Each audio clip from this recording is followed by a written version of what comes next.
Hi all! Everything in my video is pulled from the public domain, and I am using them under the Fair Use, Fair Dealings guidelines. Everything I say is my own opinion. You should look into this information for yourselves, but I'm pretty sure I'm right. Good morning. It's very early in the morning here, so I guess it's like 6 o'clock here, which means it's noon back home, which means it's 6 o'clock at night in the UK. So I'm working like way, I don't know if that's ahead or behind, and my head hurts when I try to think about it. The time change is really messing with me. Everybody's asking what's going on in Hawaii, and they want some more information. You guys should know, as I told you before, my Patreon is going to open up October 1st. And this is the kind of stuff that's going to be on my Patreon. So you can come along with me through Hawaii. But this trip was a surprise, as was a surprise that he invited friends to come with us. So this has been really wonderful. He saw how, I don't know, lost I've been since I've left the ER. Because when you're an ER nurse, it's not just what you do, it's who you are. And with the move, I was struggling a bit. So he decided to arrange this. So anyway, we're going to do another quick video and cover what's going on in the news. So let's go. All right, we're starting off today with the fact that a rainbow was seen over Westminster Abbey the night before the Queen's funeral. How crazy is that? Let's not forget that on the day she passed away, all these rainbows were seen, and now here it is the day before her funeral, and all these rainbows are popping up all over the place. It makes you wonder, you know what I mean? We're going to start off this morning with an article like this one. Prince Harry was left heartbroken after the Queen's ER initials were stripped from his military uniform that he wore to the coffin's vigil. And everybody's like, he was humiliated because Prince Andrew was allowed to keep wearing his royal cipher. Okay. So this is exactly the kind of crap that they're pushing that I'm talking about. Now, in this picture, as you can clearly see, Harry does not have the initials on his shoulder, and William does. You guys see that in the picture above? It's very clear. And as you can also see in this picture, Andrew has his. You see that? He's still got his initials on his shoulder. And initially your thought process is, oh my God, that's so sad. Why would they do that to Harry? Maybe as a punishment? And then you see stuff like this. Thank you to Reasonable Voice and the Scamming Duchess. Here's a picture of Harry at his wedding. And guess what? He didn't have it then either. So whatever that is, it's not something that was ripped off his uniform. It's something he hadn't earned yet. False narratives being pushed. And that's why when I see these fake stories like this one from Fox News, where they reported that Harry was so distraught over the removal that he seriously contemplated not wearing his uniform. So this is the kind of misinformation that's being put out, you know? Ay. Another bit of PR stuff that's coming out is that Harry was told of the late Queen's death 5 minutes before the press. I believe that was done to keep him from leaking the information to Omid Scobie. Anyway, I believe in karma like Megan's Mole does. I mean, they gave the palace 10 minutes before their Megxit information, right? About how they were going to leave. They blindsided the Queen. They blindsided Charles. So there you go. I mean, you know, karma, people. But just so you know, also the palace has hit back at those claims.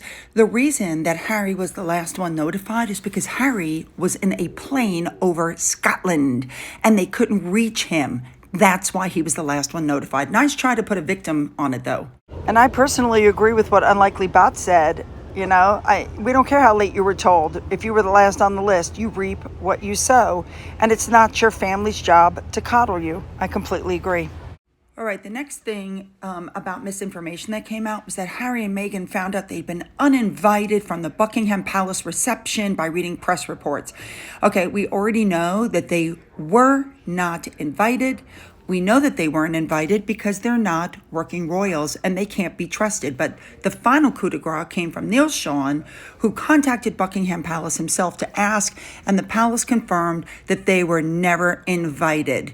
There you go.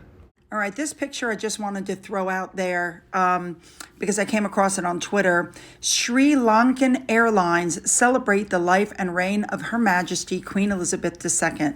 I love this. Fabulous.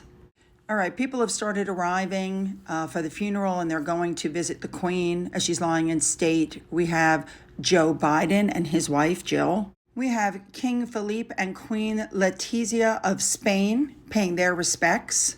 We saw King Carl Gustaf and Queen Sylvia there paying their respects.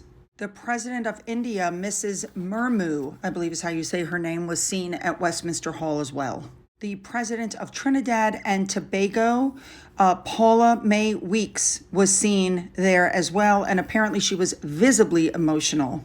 The First Lady of Ukraine, Olena Zelensky, was apparently in tears while she was there at the hall visiting the Queen. Queen Marguerite and Crown Prince Frederick of Denmark were also there to pay their respects. The woman was in tears. So sad. The French President Emmanuel Macron and his wife Brigitte were there also to pay their respects.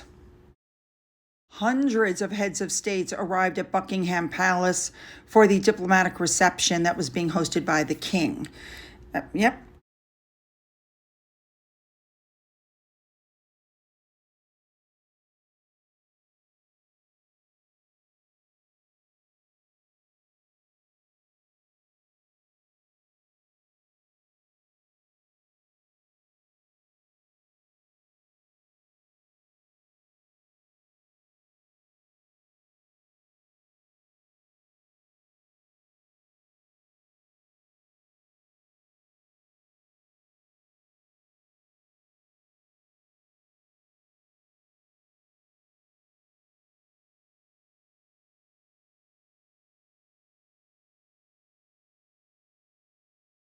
And spotted in the crowd, Juan Carlos and Sophia.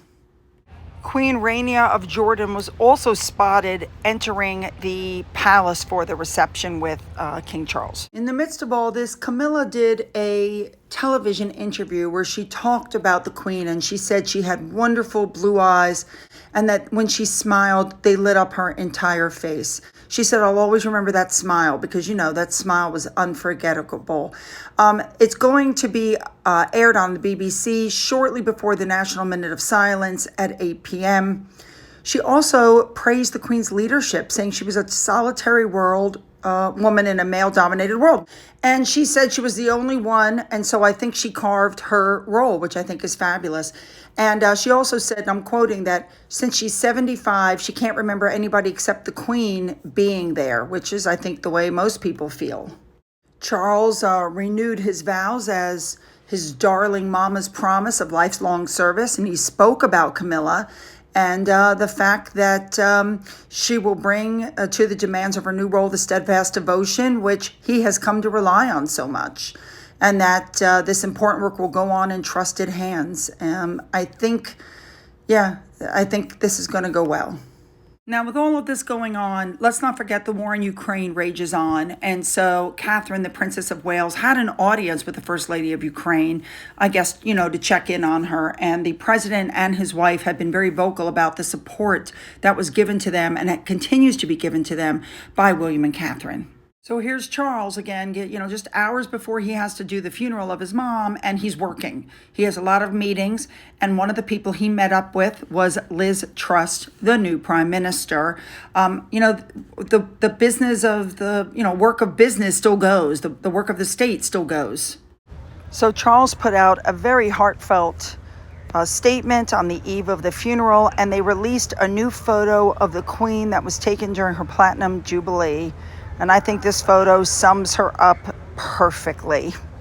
The order of the service came out, and interestingly enough, Harry and Meghan are going to be in the procession, and they're going to be behind Sophie and Edward, and they're going to be behind William and Catherine's children. So she has to walk behind, Meghan has to walk behind the very little girl that she bullied at her wedding. Yeah, if that's not karma, I don't know what is. All right, before we get to the funeral, I just want to touch on this really quickly. They're saying that Prince Harry does not look happy. Gee, you think? I think this has given him the taste of the royal life that he left, and I think he wants it back. But I think the family has been very straightforward. You're going to have to dump the book deal. You're going to have to give back the $20 million that you got as an advance. You're going to have to undo the damage that you've done. I don't think Meghan will agree to that. Listen, I think they're scrounging for money. I do. I think things are not financially going well. I think they're going to try to go back. Now, it's also being reported that Harry and Meghan were, quote unquote, ordered to apologize for the comments they made on the Oprah show, especially since most of them have now been proven to be lies. I think we can all guess at this point that's never going to happen. And when it comes to Oprah, Piers Morgan says that Oprah enabled the royal rift. And I completely agree. I saw that interview. She did help enable them with a bunch of lies on her show. And of course, we all know now that she's backtracking. But yeah, she is complicit in what happened. And she's going to have to do more than just say, well, I wasn't expecting that. No, that doesn't work for me.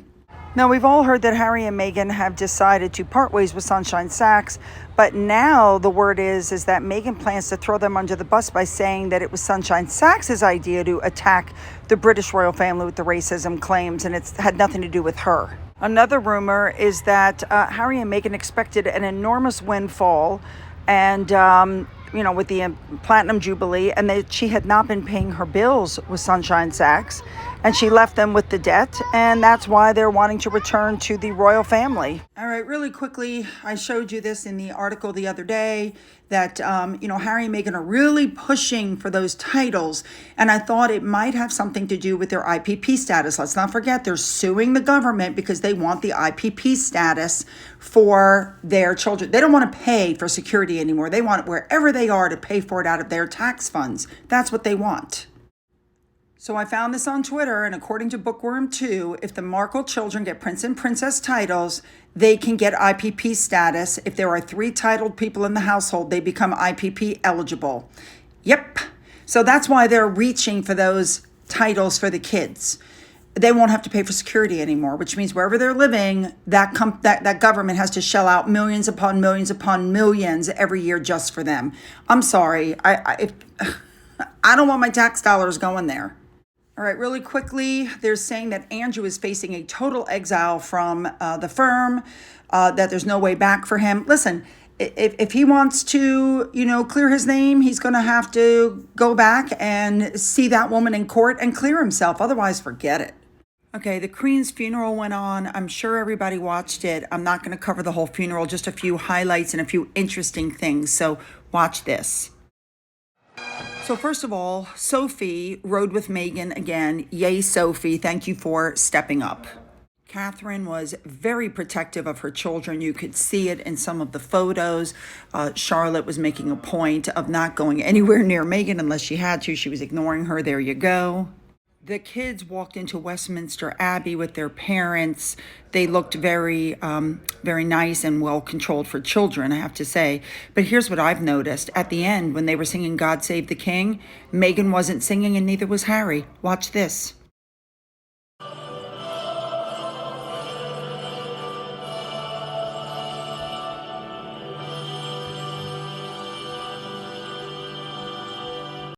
And of course, the two of them had to hold hands as they were leaving, and they headed off to St. George's Chapel for the commitment ceremony where, Elizabeth would rejoin Philip. And this is where Meghan had to play her best part. We know she's an actress. She could make a tear come. And sometimes you don't have to. All you have to do is hold this little thing in your hand and squeeze the tear and it comes down your face. So when they get there, the corgis were waiting for the Queen, which I thought was a really sweet touch. And then the reports came out.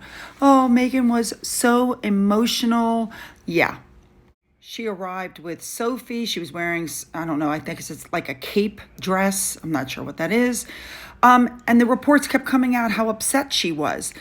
Well, I'm looking at this as one of two things. Why would she be upset over the head of the very racist institution she's been slamming, right?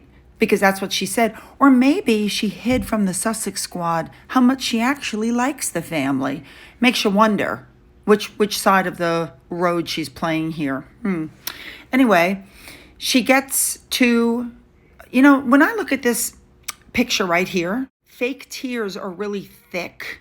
You can see them in TV shows. This almost looks like she squeezed a little drop of that stuff on her face. Anyway, this is what real tears look like. Poor Charlotte. I feel bad for her. Anyway, they get into the chapel. They go for the service. They go through the whole thing, and then they start to sing God Save the King.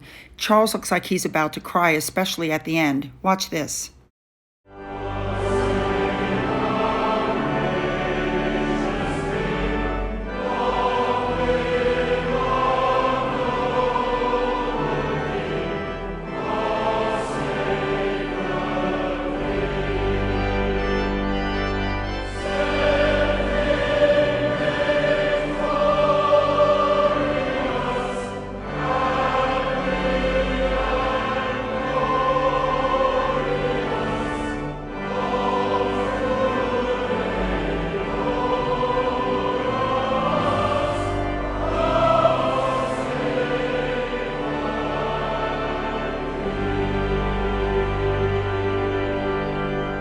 And I'm going to end this with the 4 pictures or the 3 pictures that I think sum up the whole thing. The first picture is this one that shows that Sophie is absolutely grief-stricken and Meghan is smirking. The second picture is this one, which I think is very iconic for Catherine. It's fabulous. And the third picture is this one, which I think sums up how Harry truly feels about the entire situation. Yep. Okay, obviously my hair has changed because I'm taping this the next day, and then I'm going to put this video up, and then unless some big news comes up, I may not put up a video for a few more days because I'm really trying to enjoy Hawaii. A couple of people wrote to me. They were concerned about my son while I'm not out of the country, but yeah, I'm on an island. Don't worry. Finn has been boarded. My son is home with the cats. And a family friend that has known him since birth is with him. I would never just go off and leave him there. You don't have to worry. Everything is under control. Seriously. The house is covered. The apartment is covered. It's all good. So don't worry, okay? So lots of information. I really want to know what you guys think about, number one, the fact that the palace now is hitting back on the misinformation that's going out. Number two, you know that Harry and Meghan's PR team, whoever they are, the new PR team, is pushing hard to make Meghan look like this grieving person and isn't even mentioning Catherine or William or anybody else in these articles. Very interesting. I really want your thoughts on the whole thing. So don't forget to leave those comments below, okay? Don't forget to hit the subscribe button. If you've already hit the button, double check to make sure you're still subscribed. Don't forget you can follow me on Twitter, Getter, and Rumble. To those of you who have donated to my coffee fund, and for those who have donated through the thanks button, thank you so much. And as always, you guys, have a great day.